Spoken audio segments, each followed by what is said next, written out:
Hi friends, எப்படி இருக்கிறீங்க? நாங்கள் நல்லா இருக்கிறோம். நீங்கள் எப்படி இருக்கிறீங்க சொல்லுங்கள். இன்றைக்கி பீட்ரூட் சாதம் எப்படி செய்யலான்னு பார்க்கலாம். இது லஞ்ச் பாக்ஸும் நீங்கள் பெரியவங்க எடுத்துகிட்டு போகலாம். அது மாதிரி குழந்தைங்களுக்கு லஞ்ச் பாக்ஸ் செஞ்சு கொடுக்கலாம். எவ்வளோ ஈஸியாக செய்ய முடியும்னு வாங்க பார்க்கலாம். அதுக்கு முன்னாடி என்னோடய சேனலை சப்ஸ்கிரைப் பண்ணிக்கோங்க. Dhanshika kitchens and vlogs subscribe பண்ணிக்கோங்க. பக்கத்தில் ஒரு பெல் பட்டன் இருக்கும், அதை கிளிக் பண்ணிக்கோங்க. அப்போ தான் என்னோடய வீடியோ உடனுக்குடனே நோட்டிஃபிகேஷனாக உங்களுக்கு வரும். வாங்க இப்போ வீடியோக்குள்ளார போகலாம். பாருங்கள், இப்போ அடுப்பை பற்ற வச்சு குக்கரை அடுப்பில் வச்சிட்டேன். அடுத்து 2 டீஸ்பூன் நான் கடலெண்ணெய் ஊற்றிக்கிறேன். 1 டீஸ்பூன் நெய் ஊற்றிக்கோங்க. என்கிட்ட நெய் இல்லை, அதனால நான் நெய் ஊற்றலை. கடலெண்ணெயை 2 ஸ்பூன் ஊற்றிக்கிட்டேன். நீங்கள் வேணுமா 2 ஸ்பூன் கடலெண்ணெயும் 1 டீஸ்பூன் நெய்யும் ஊற்றிக்கோங்க. பாருங்கள், எண்ணெய் காஞ்சிருச்சு. இதில் இந்த பட்டை, ஒரு பட்டை எடுத்துக்கிறேன், 2 அன்னாசி முட்டை எடுத்துக்கிறேன், 2 ஏலக்காய், ஒரு கடல் பாசி, 2 கிராம்பு, 3 முந்திரி உடச்சி வச்சுருக்கிறேன். அது சேர்த்துக்கலாம். எண்ணெய் காஞ்சிருச்சு. அடுத்து ஒரு பெரிய வெங்காயத்தை இதை மாதிரி நீல வாக்கில் நான் கட் பண்ணி வச்சுருக்கிறேன். அதை சேர்த்துக்கலாம்.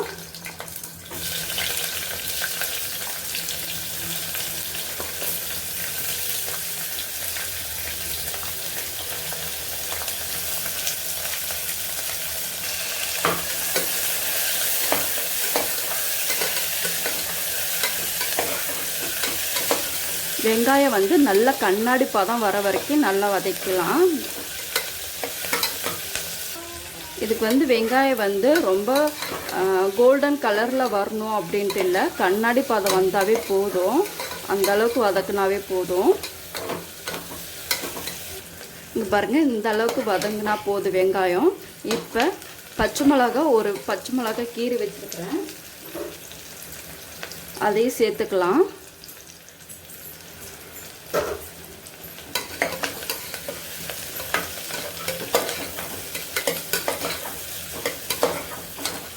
அடுத்து இஞ்சி பூண்டு பேஸ்ட்டு நான் அரைச்சி வச்சுருக்கிறேன், அதையும் ஒரு 2 டீஸ்பூன் சேர்த்துக்கலாம்.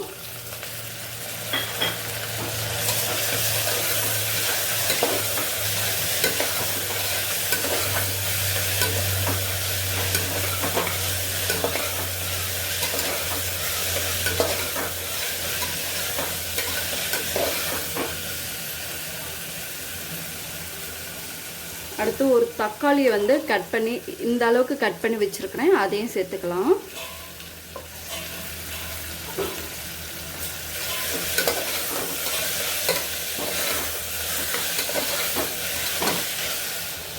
தக்காளி வதங்குறதுக்காக ஒரு 1/4 டீஸ்பூன் நான் உப்பு சேர்த்துக்கிறேன்.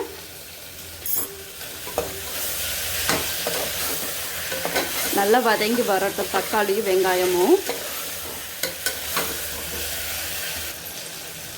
தக்காளி நல்லா வதங்கிருச்சு. இதில் கொஞ்சமாக புதினா இலையை சேர்த்துக்கிறேன்.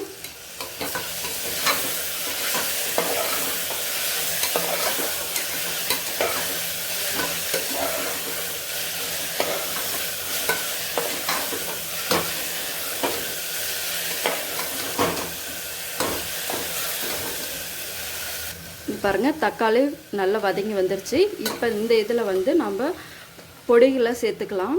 இதில் 1/4 டீஸ்பூன் மஞ்சள் பொடி எடுத்து வச்சுருக்கிறேன், ஒரு 1/2 டீஸ்பூன் வீட்டு மிளகா பொடி எடுத்து வச்சுருக்கிறேன், 1 teaspoon garam masala, 1/2 teaspoon Kashmir chilli, இது சிக்கன் மசாலா ஒரு 1/2 டீஸ்பூன் எடுத்து வச்சுருக்கிறேன்.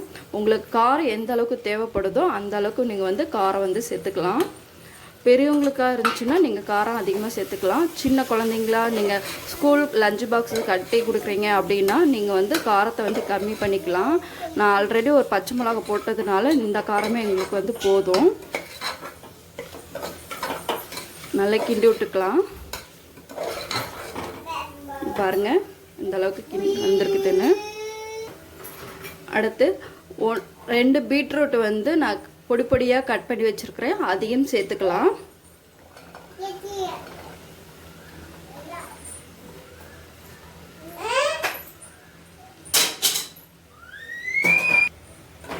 பாருங்கள் நல்லா வதங்கி வந்துடுச்சு பீட்ரூட்டு.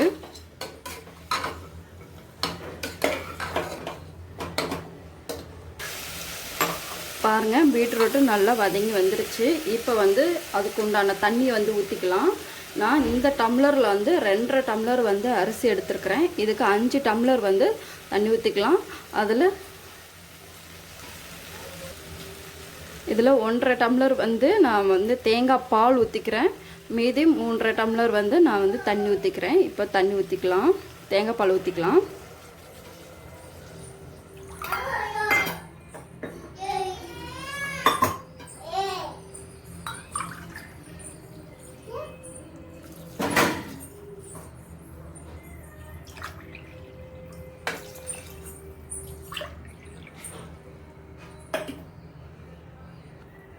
இப்போ 5 டம்ளர் வந்து தண்ணி ஊற்றியாச்சு. 1.5 டம்ளர் தேங்காய் பால், 3.5 டம்ளர் வந்து தண்ணி ஊற்றி நம்ம ஒரு கொதி வரட்டும். அதுக்கப்புறம் அரிசி வந்து போட்டுக்கலாம்.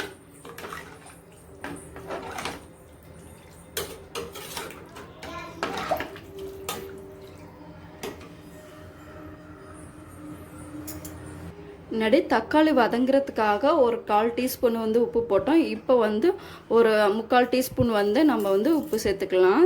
இந்த சாப்பாட்டுக்கு உண்டான உப்பு வந்து சேர்த்துக்கலாம். நல்லா தண்ணி கொதித்து வரட்டும். அதுக்கப்புறம் அரிசியை சேர்த்துக்கலாம்.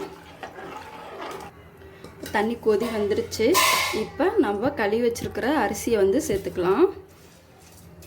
பீட்ரூட் வந்து உங்கள் குழந்தைங்களுக்கு வாரத்தில் ஒரு 3 முறையானுச்சு நீங்கள் வந்து செஞ்சு கொடுங்க. சாதமோ இல்லை பொரியலோ எது வேணுமாலும் நீங்கள் வந்து செஞ்சு கொடுத்துக்கலாம். அதில் வந்து நிறைய பெனிஃபிட் வந்து இருக்குது. நல்லா பிளட்டு வந்து ஊறும். பிளட் இல்லாதவங்களுக்கு நீங்கள் வாரத்தில் 3 முறைனாச்சும் உங்கள் குழந்தைங்களுக்கு ஸ்கூலுக்காகவே நீங்கள் செஞ்சு கொடுங்க.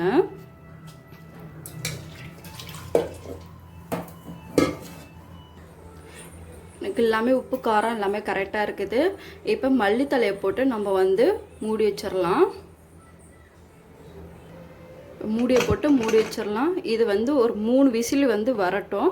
அதுக்கப்புறம் வந்ததுக்கப்புறம் எப்படி இருக்குதுன்னு சாதம் எப்படி இருக்குதுன்னு பார்க்கலாம். இப்போ விசிலி வந்து 3 விசில் வந்துருச்சு. நிப்பாட்டியாச்சு. விசிலும் வெயிட் வந்து நின்றுச்சு. இப்போ ஓப்பன் பண்ணி பார்க்கலாம். வாவ், எந்த அளவுக்கு சாப்பாடு வந்து வந்திருக்குது பாருங்கள். பாருங்கள் நல்லா பொல பொல பொல பொல பொலன்ட்டு வந்திருக்குது.